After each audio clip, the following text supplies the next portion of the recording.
Hey Rick, it's Liz here at Steele Hyundai at 3625 Kemp Road, Halifax. I was going to do a little walk around of kind of as if I was there for the delivery for the day that you picked up your vehicle, just so that you have a little bit more information on your car. So we'll start out with the charger ports here. So it provides you kind of like a checklist, not so much a checklist I guess, but like an informational sheet in regards to the charger. So just to give you a bit of an idea. So this top port here is called a J1772. So that's good for your level 1 charger that actually comes with the car. And then the level 2 charger that is going to be provided for you when it arrives here at the dealership. So I'm going to send that off to your, I'll let you know when it's here for pickup, or if you'd rather me just drop it off in your home. But I just want to give you a bit of an idea on the charger ports here. So the level 1, level 2 would be for this part here for J1772. The bottom here is called a CCS-SAE, which in combination between the two charger ports here will be good for a level 3 charger, which you can go to like Petrocan out in Heron Cove Road. And those there will be like a fast charger, so it charges your car in about 45 minutes to 80%. So I just wanted to show you that. I also wanted to give you a bit of an idea. So again, it's got keyless entry, so as long as you get the key in your pocket, you click that button and it will just open right up there for you. I'm also going to show you, so there's the hood trunk release, which I want to give you an idea on this here. So this little orange kind of plug thing here, in any case that your charger is stuck on, the port, you click unlock and it doesn't want to pull out, all you have to do is just press this orange pull and it actually is going to release. It's kind of like an emergency like fuel filler door release, but for your charger instead, just to give you a bit of an idea. So I'm just going to close these up and I'm going to go over the car settings with you.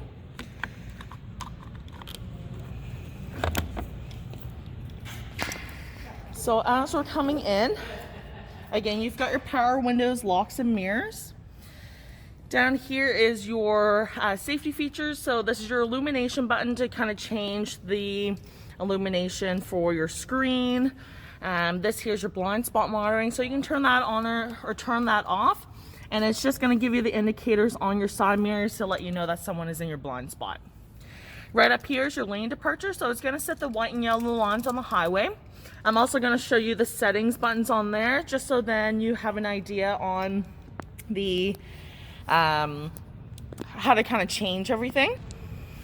So as we're coming up, we're just going to take a quick look on the interior here. So you've got your automatic lights, so you can just leave them on auto. You can leave them, forget them, never have to worry about them. This here would be like your fog lights at the bottom for your daytime running lights, and then your headlights for the night lights. So just to again start out, you've got your Bluetooth and cruise control. This here is your adaptive cruise control. So once you are in cruise, you can just click this button to set, and whatever speed that you're on, let's say 100 kilometers an hour, you click this button and it's gonna give you the distance from you and the car in front of you while you're on cruise. So I'm just gonna turn it on. As I kind of showed your daughter here the other day, so you can kind of see there is your brake. So you just have to press your brake, press the push button start, and on your screen here, I'm just going to show you what your screen is going to look like.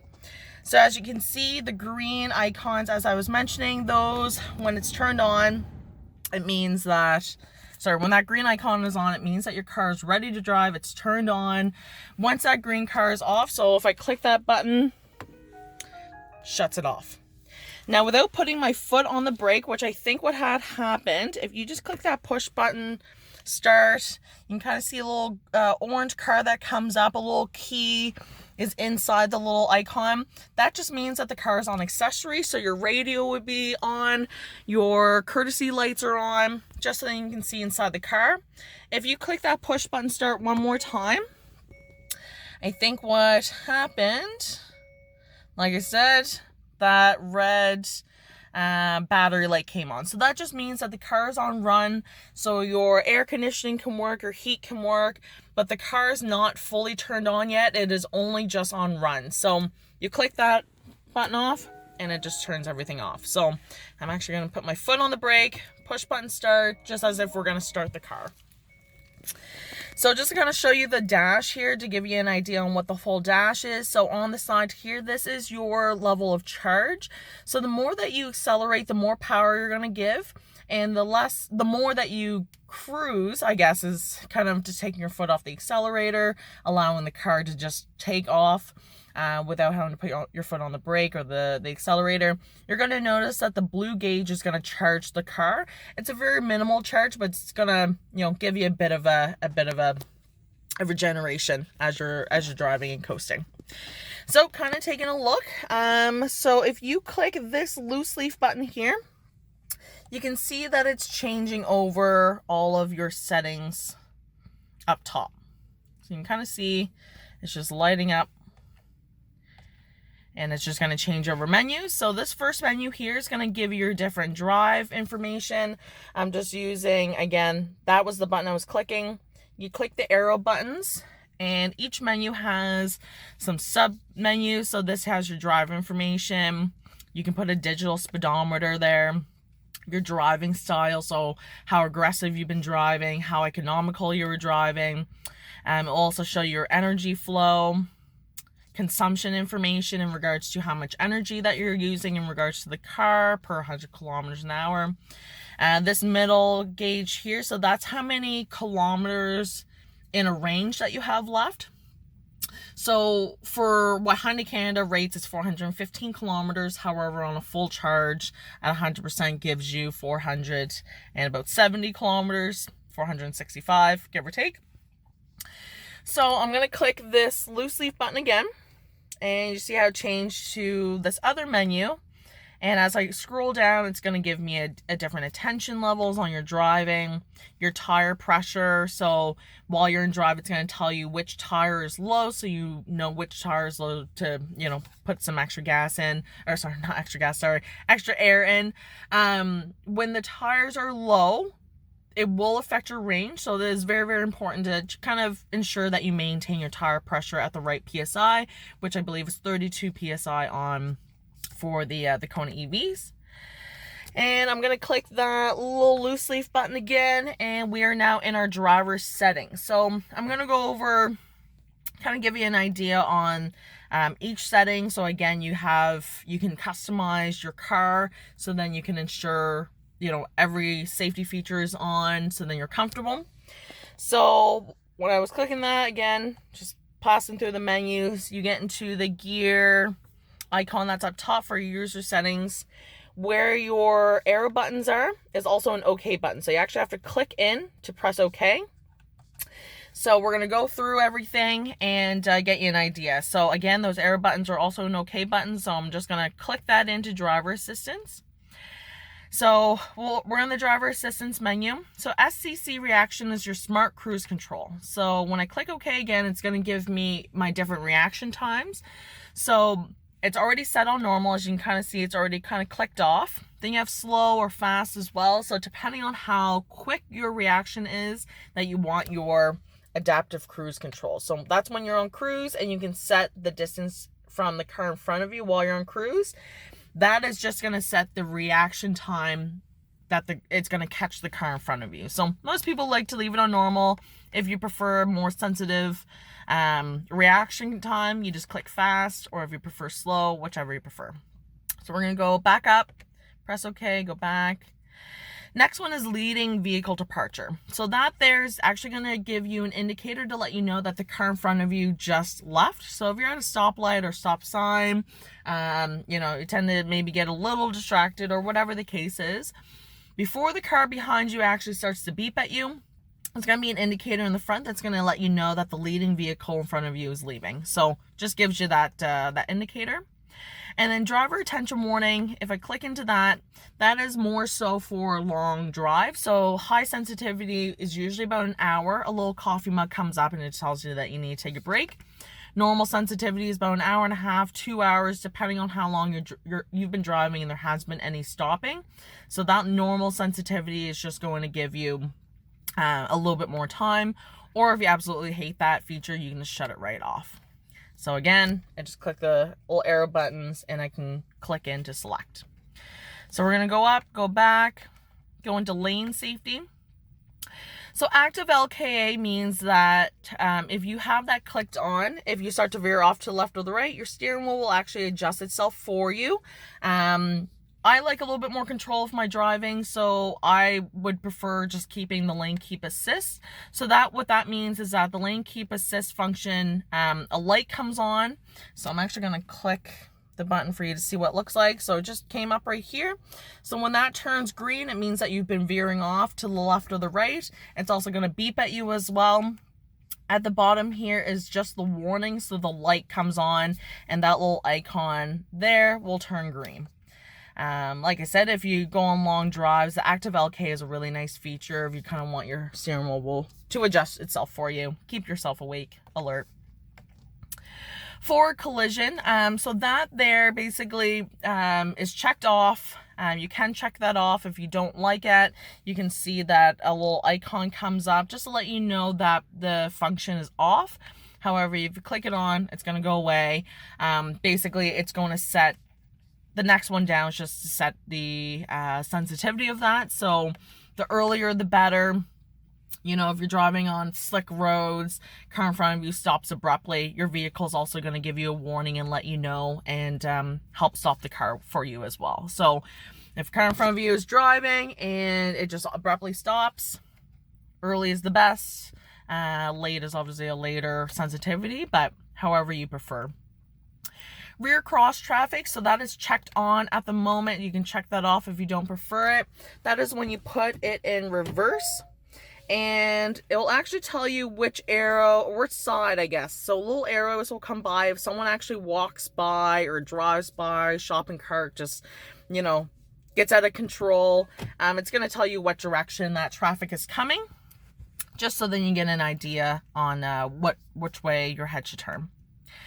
Blind spot collision, so that is on right now. So that, again, like I said, your side mirrors have these little car icons on the side. Those will illuminate when someone's in your blind spot. If you actually try to put your signal light on while someone is there, usually on a nice sunny day, you can't see that illuminate.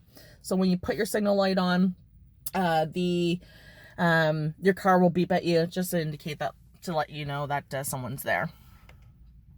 So that is all for your driver assistance. That's all your settings for your safety features. Again, what I did was I just scroll back up to back, press OK. We'll go down to door. So go into auto lock. So the car will automatically lock all 4 doors. You can either enable it on speed or on shift. So on speed is when you're driving off. On shift is when you put it in D. So once you put it in drive, all 4 doors lock. So whichever you prefer. We'll go back. Auto unlock. So auto unlock, you can change it so then every time that either you can turn that feature off and you manually unlock your doors from here, or you can shut the vehicle off. So once you actually turn the car off, all 4 doors will unlock. Or if you prefer, when you shift it in park, so if I click that on there, shift it in park, all 4 doors will actually automatically lock. So however you decide that you want that button to be.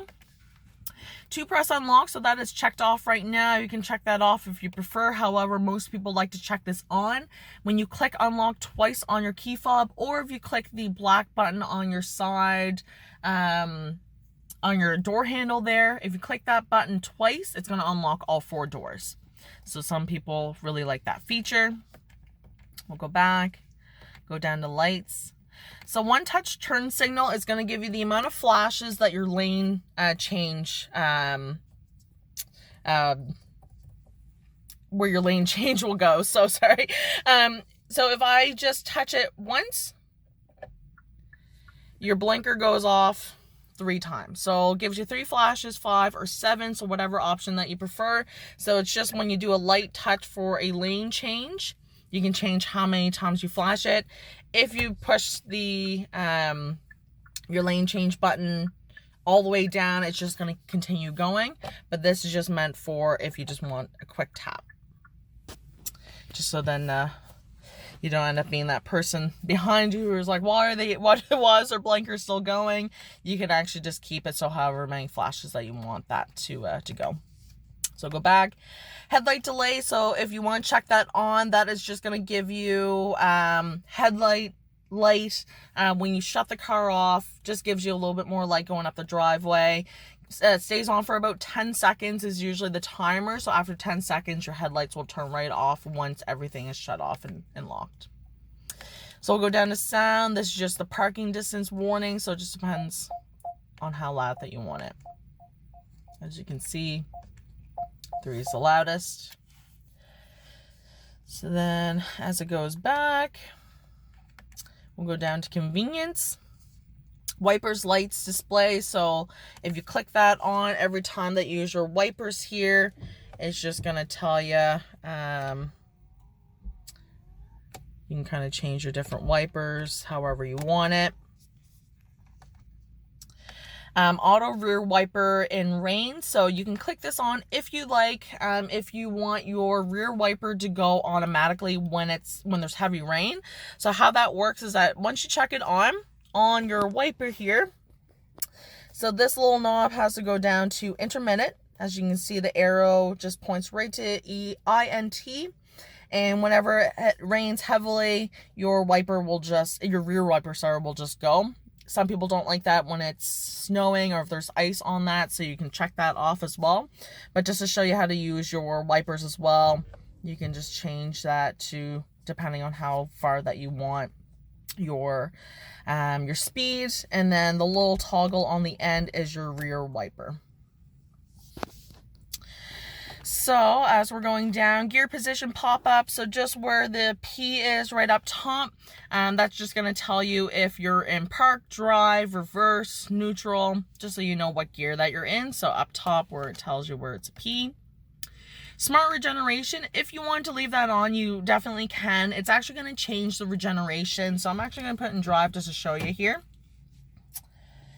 And see how it says now auto regeneration. So these buttons here, when you click your paddle shifters on the side, you can still change them to whatever levels that you want. So the highest level is level 3, which is on right now. I'm actually going to shut off the auto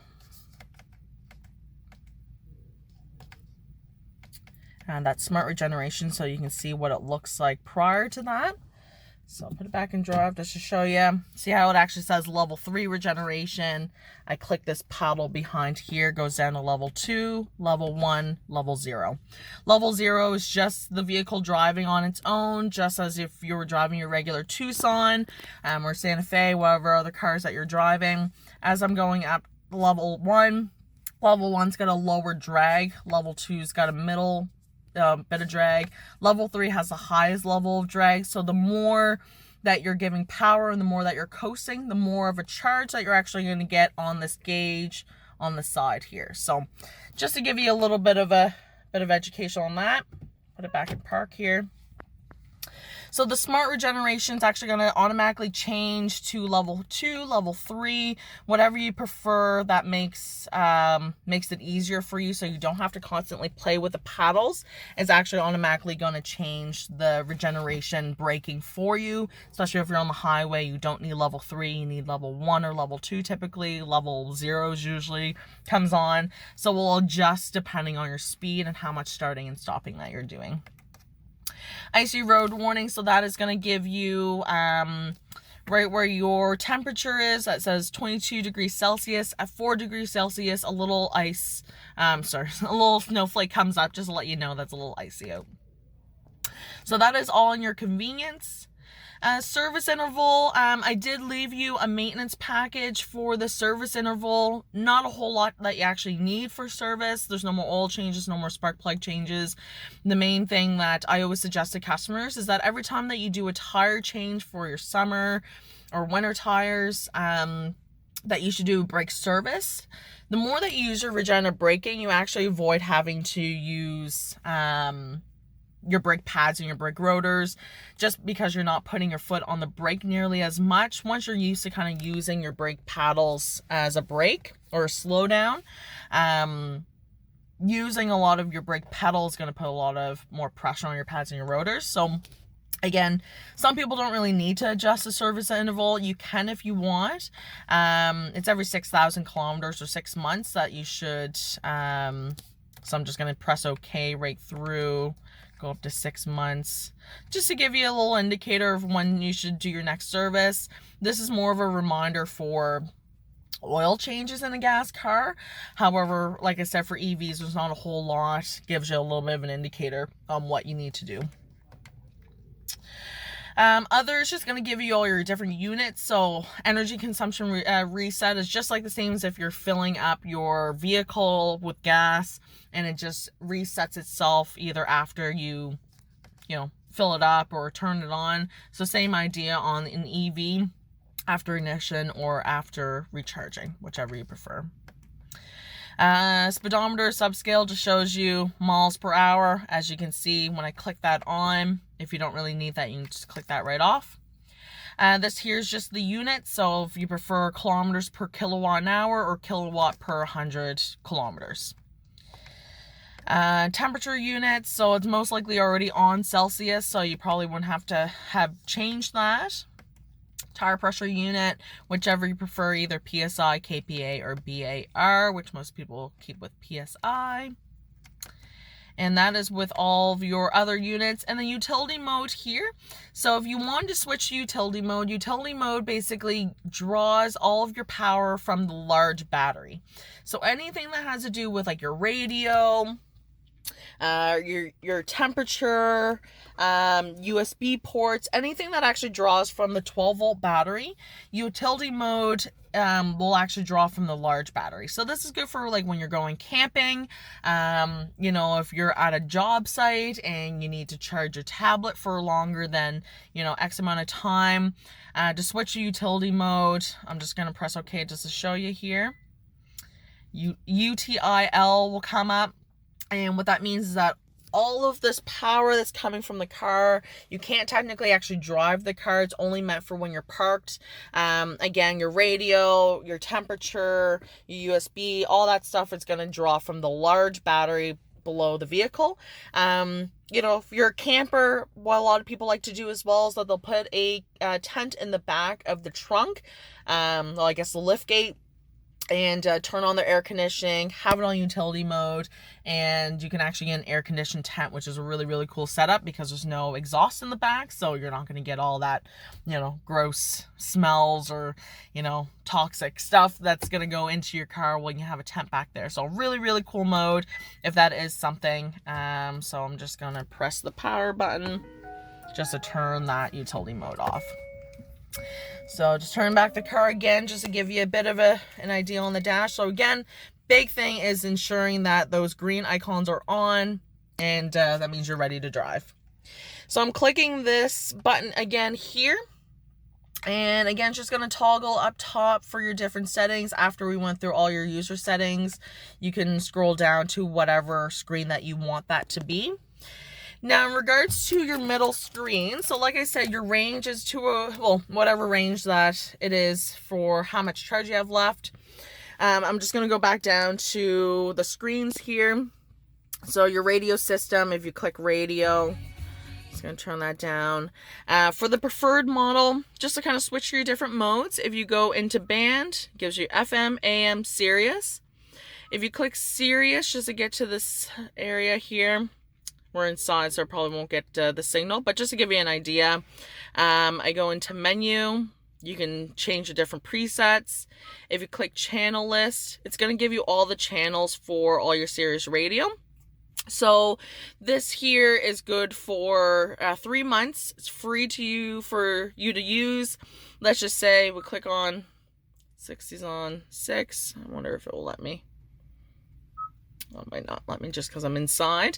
But just once you kind of set up, whatever channel that you want, you just press and hold, and it just holds whatever channel that you have on.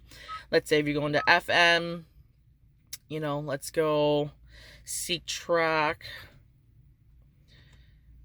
105.9, let's just say. You just hold, and it presets to whatever channel that you're on. For your home button, again, you can just click that home button and it just brings you back into your main screen.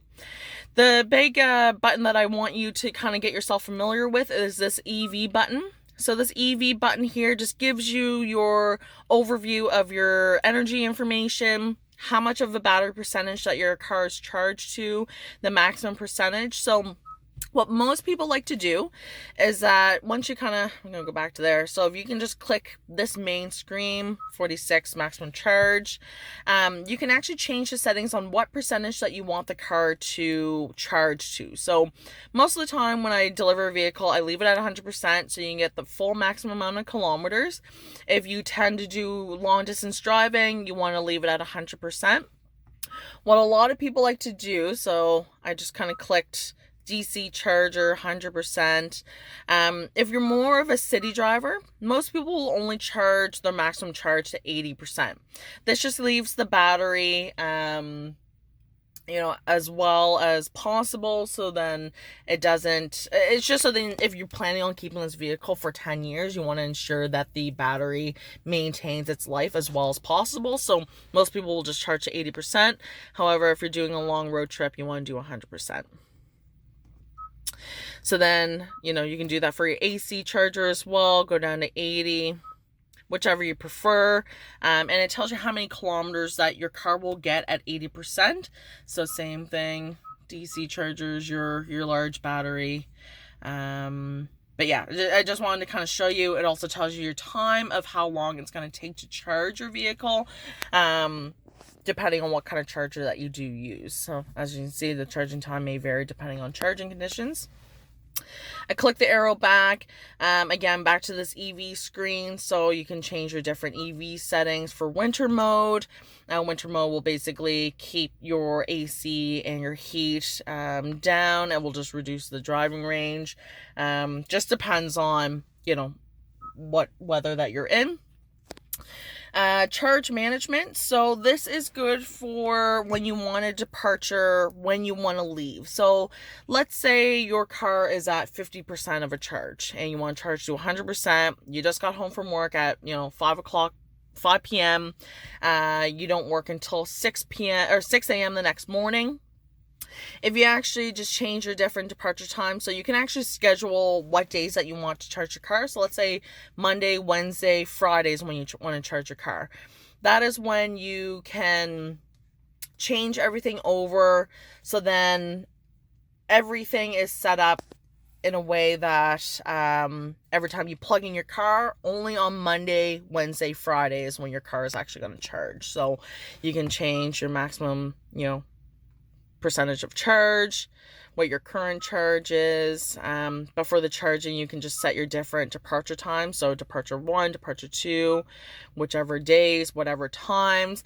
And it's only going to activate when you need to charge. So let's say you leave at 6 o'clock in the morning. You don't want to go down. You only need 2 hours to charge. You're obviously not going to go down to where your charger is at 4 o'clock in the morning to plug your car in. You can still plug your car in when you get home from work. Let's say it's supper time. The car's not going to recognize that you don't need to charge until 4 o'clock in the morning because it only needs 2 hours of charge, just to keep low cost of power as well as possible, so then you don't have to worry about it. And yeah, I just want to, and then if you click setup, this will change your different settings for like your Bluetooth, if you want to add in your Bluetooth connection. So then you can add new, connect your smartphone, your maps, your music, and your messages all populate when you plug your phone in through your USB port. So when I click setup, just when you click phone projection, this is where you can enable Android Auto or Apple CarPlay. If you do have an Android phone, you do need to download Android Auto. If you do have an Apple phone, just automatically connects. So if you have an Apple phone, this button here is like a Siri button. So you can ask Siri, take me to the nearest charging station or take me to the nearest importance, whatever you command it to do. I always click home just to kind of reset myself. This little star button is like a customized button, so whatever button that you want that button to be. So once I click it, you can change that button to be, your EV button, display on and off, my menu, quite a few different types of options. And same thing with your mode. So for your mode button, all you have to do is just, you can choose whatever you want to customize it. So whenever you click mode on your steering wheel, you can just have FM, Sirius, you know, AM doesn't really exist for very many things. You know, phone projection, Bluetooth, whatever you prefer. And then as we're coming down, anything that has to do with your temperature does affect your range. So just so you gonna show you here, we're at 203 kilometers. If I just click auto even, you can see that it's 202. I'm gonna change my fan, and you can see that the more fan that I give, the less range that I'm, you know, given as well. So just be very mindful when you do have like your heat on or your AC, and you know, need a little bit of extra range, just to turn that off, just so you can get a little, you know, a few more extra kilometers if you're in a pinch. As we're coming down, as you know, you've got your button gear shifter, so that puts it in park, drive, reverse. You just got to make sure that you put your foot on the brake before you click whatever gear that you want to get yourself in. Just like if you're in a regular car, foot on the brake, you know, move into park, drive, reverse. As I'm coming down, this is your emergency brake. So again, the light will come on. Typically, sometimes it is automatic, sometimes it's not. But pull it up is when you're going to engage it, just like a handbrake. Foot on the brake, and I push it down, and you kind of hear it whirring in the back. So I'm just going to do that again. Pull it up to engage, push it down to disengage. Heated seats for the driver and passenger, heated steering wheel. This drive mode button here, I'm just going to click it just to kind of show you. So the drive mode button is just going to change into sport, eco, normal, just to give you a bit of an idea. So sport mode, as I'm clicking that, it gives you a little bit more get up and go. There's more better handling on your steering wheel. However, it does affect your range, but you'll see it as it turns everything red. When you're driving, you can do this on the fly. I'm going to click that drive mode button again. I've got eco. So actually eco gives me a little bit more range. You can kind of see where the 209 is. It was at 203, just at normal. So eco will just give you a little bit more range. So if you, again, tend to drive a little bit more, you may not notice it a whole lot. Some people notice a little bit on their drive. I find it does, you know, not much of a difference when you have it on eco. And then you can click that again to get back into your normal mode. As you can see, your range also changes up top as well. So you can leave it on eco, again, just to get you as much kilometers as you can. If I actually hold that drive mode button, you see where it says eco plus, now it limits me to 90 kilometers an hour. Basically, if you try to drive over 90 kilometers an hour, it won't really let you. It just so then, you know, if you're driving on Plains Road, you don't really need to go a whole lot. It's just conserving more energy as you're driving. And then as we go down, you've got your heated steering wheel. This is an auto hold button, so it's kind of like an engine brake. So I'm just going to show you. I'm in park right now. As you can see, it's light up. Foot on the brake. I'm going to put it in drive. As you can see, I am in drive right now. I'm going to click this auto hold button. And you can see that auto hold comes up. Now it's green right now. That means that the car is stopped. It's braked. This is good for like if you're taking long road trips, or if you're stopping at traffic a lot. This is good for like if you're in a drive-through. While you're still in drive, I can actually take my foot off the brake. So my foot's actually off all the pedals, but I'm still in drive, as you can see. So the auto hold, it will show that it's green, it's engaged. It means I'm completely stopped, but I'm in drive. If I want to move forward, I just have to put my foot on the accelerator. If you're not comfortable with that function just yet, I'm actually just going to just show you. I'm actually going to move forward just to kind of change that white. So you see how it turned white? I just put my foot on the brake and it just turned it green. It's engaged. I'm going to put it in park just to kind of stop myself here. But I just wanted to show you that other extra option in case that you do find yourself in traffic a lot. Your foot's on the brake. It just gives you a little bit of a rest. And then the bottom here is park assist off. So you will notice that you have sensors in the back bumpers. In the wintertime is usually the most annoying because those sensors are typically covered by snow. So you will notice that your car is just constantly beeping. It's just a bit of an annoyance because your sensors are covered. All you have to do is just click that button off, and it's just going to turn the backup sensors in the back for your reverse sensors there. So I just wanted to send that off to you again, just to give you a little bit of an idea. Actually, one last thing. So there is, when you go into setup, there's a blue link. So I gave you a little package on to get blue link onto your phone. So it's just an app on your phone that will allow you to remote start from your car. You can plug your car in. It's going to tell you just like the gauge of percentage of a charge that you have, how many kilometers that you have left. You know, if you're sitting at a restaurant and you've got your car plugged in, it'll actually tell you if your charger's still plugged in, if someone took the charger off. It's based on a location service, so you could be anywhere around the world as long as you have Wi-Fi, that you can start your car. It's not, you know, a feature where you have to be here from there to your car to start your vehicle. It's just an app on your phone that, you know, you can be in the middle of IKEA and you can say, like, you know, I'm about to leave in about 5 minutes, you know, press the remote start on the blue link app, and it's just going to start your car for when you get back into the vehicle. So really cool. You can check to see if your doors are unlocked or locked, and you can actually lock or unlock your doors just right from your phone. So just want to send that off. If you have any questions at all, please don't hesitate to reach out to me at any time. Just wanted to give you kind of like a breakdown of all the features and all the settings, what I would normally do, you know, if things were kind of in a bit of a normal sense, just to kind of give you an idea on the car. If there's anything I'm missing, please don't hesitate to reach out to me. Other than that, thank you again so much for your business, and we'll be chatting very soon. Thank you again, Rick. Bye-bye now.